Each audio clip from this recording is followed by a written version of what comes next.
Video के अंदर हम बात करेंगे कि डिलीवरी रूम की कुछ सीक्रेट बातें क्या होती हैं, हमारे शरीर के साथ क्या क्या किया जाता है जब हम डिलीवरी रूम में जाते हैं। इस बारे में इस वीडियो में बात किया जाएगा। आप सबके क्वेश्चन को ही मैंने इस वीडियो में सेलेक्ट किया है और मैं उसका आंसर देने वाली हूँ। तो वीडियो बहुत ही इंटरेस्टिंग होने वाला है और ये सभी प्रेग्नेंट लेडी के लिए वीडियो है, क्योंकि सबकी डिलीवरी होनी है और डिलीवरी रूम की सीक्रेट बातें आज जानने का बहुत अच्छा मौका है। तो चलिए गाइस, इस वीडियो को स्टार्ट करती हूँ। मैं हूँ श्वेता और आप सबका बहुत बहुत स्वागत है प्राइम मॉम चैनल में। और हम फर्स्ट ऑफ ऑल बात करते हैं डिलीवरी रूम की क्या क्या बातें होती हैं। तो पहले हम ये जान लें कि हम डिलीवरी रूम में जाते कब हैं। हम तभी जाते हैं डिलीवरी रूम में जब हमारा लेबर पेन आ चुका होता है। और लेबर पेन कब आता है? जब आपका 36 वीक से ऊपर कोई भी वीक चल रहा है ना, अगर इस समय आपको लेबर पेन आता है तो वो हेल्दी प्रेगनेंसी मानी जाती है।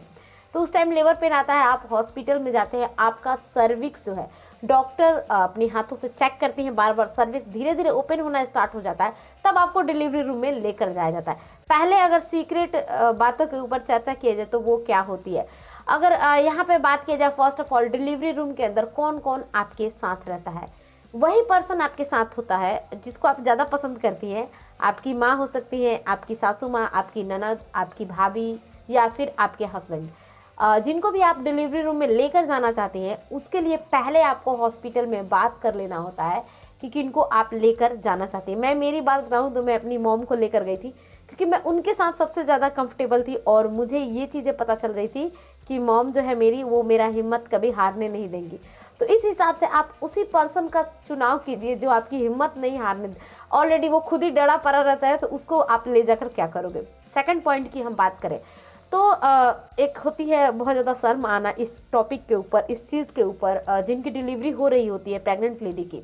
तो देखिए, हम जब घर में होते हैं तो हमें ऐसा लगता है कि हॉस्पिटल जाने के बाद लोग क्या सोचेंगे, लोग क्या कहेंगे, पहली प्रेगनेंसी है, थोड़ी सी वैसी सी लग रही है।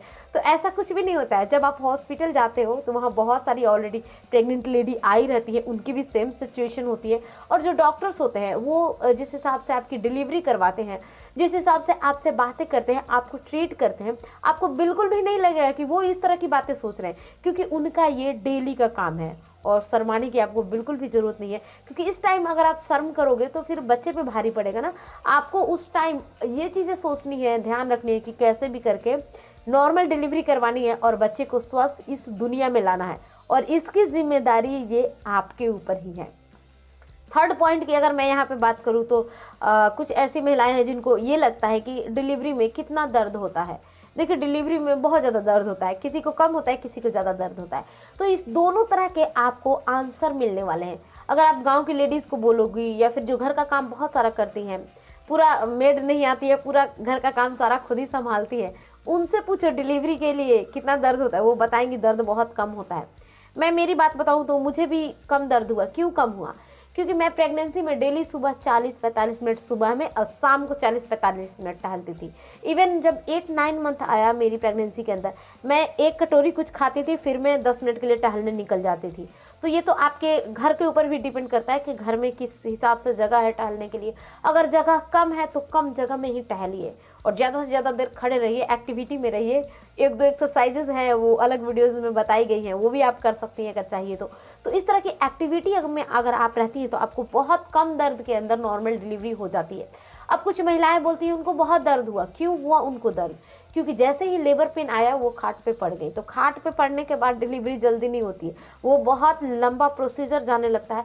क्योंकि अगर आप खड़े होते हो, टहलते हो लेबर पेन के समय में, चाहे कितना भी दर्द हो रहा है, ज़िंदगी में आंधी तूफान आया हुआ है, लेकिन आप टहल रहे हो, खड़े हो, इससे क्या होगा कि एक ग्रेविटेशनल फोर्स बच्चे पे बहुत अच्छे तरीके से पड़ती है और बच्चा खुद भी बाहर आना चाहता है और नीचे से ग्रेविटेशनल फोर्स लगती है और आप खड़े रहते हो। तो इससे क्या होता है कि बच्चा सड़क के नीचे जाकर बहुत जल्द जो आपका सर्विक्स होता है वो ओपन होने लगता है। लेकिन जब आप सोए रहते हो फिर तो वो सिचुएशन बिगड़ जाती है। देखिए, आप टहल नहीं सकती हैं तो दीवार पकड़ के आप उस समय में खड़े रहिए। जिनकी डिलीवरी में बहुत कम समय लगता है वो बोलते हैं कम दर्द हुआ, लेकिन जिनकी डिलीवरी में पता चला कि 24 घंटे तक लेबर पेन में रही, फिर भी डिलीवरी नॉर्मल डिलीवरी नहीं हो पाई, फिर से उनको सी सेक्शन करना पड़ा, इस तरह की सिचुएशन आपके साथ नहीं हो। इसलिए मैं कहती हूँ कि लेबर पेन आते के साथ एक्टिव हो जाइए। बस आप ये सोचिए कि आपको एक बहुत बड़ा काम करना है और उसे निपटाने के बाद ही आपको आराम करना है। इस तरह की सोच को रखिए। और लास्ट और फिफ्थ पॉइंट की बात करूँ तो किस तरह की घबराहट होती है, उस समय हमें क्या सोचना है। कुछ महिलाएं मेरे पास चीरा को लेकर डरते हुए कमेंट करती है कि क्या मुझे भी चीरा लगेगा। देखिए, चीरा लगवाना ये ऐसा नहीं है कि ये खराब बात है या फिर इससे प्रॉब्लम है ज़्यादा, कुछ भी नहीं है। आपके बच्चे का सर जो होता है वो सर्विक्स पे, बच्चेदानी पे पूरा अटक सा जाता है, क्योंकि वो सिर्फ 10 सेंटीमीटर ओपन होता है। कई बार कितनी प्रेग्नेंट लेडी के प्रेगनेंसी के अंदर ऐसी सिचुएशन आती है कि बच्चा का सर थोड़ा सा स्वेल हुआ रहता है, थोड़ा सा सूजा हुआ रहता है, फूल गया रहता है। उस केस में भी बच्चे को बाहर निकालना है। या फिर किसी किसी का जो है थोड़ा सा छोटा रहता है वो हिस्सा, तो इसलिए उसे कट लगाकर बच्चे को निकाला जाता है बाहर। अगर आपके डॉक्टर कट लगाते हैं तो आप उनको लगाने दीजिए और आप उनको सपोर्ट कीजिए। आज से नहीं, 25-30 बरस, 50 साल पहले से भी नॉर्मल डिलीवरी में ये जो चीरा है वो लगवाया जा रहा है। बहुत सारी महिलाएं लगवाती हैं, मैंने भी लगवाया था। मुझसे तो पूछा भी नहीं गया था कि आपको चीरा लगवाना है या नहीं लगवाना है, कोई चॉइस नहीं, बस कट करके बच्चे को जल्दी से जल्दी बाहर निकाला गया, क्योंकि उस पोजीशन पे बच्चे की सर की कुछ नसें दब सकती हैं, इसलिए आपको ज़्यादा टाइम नहीं लेना।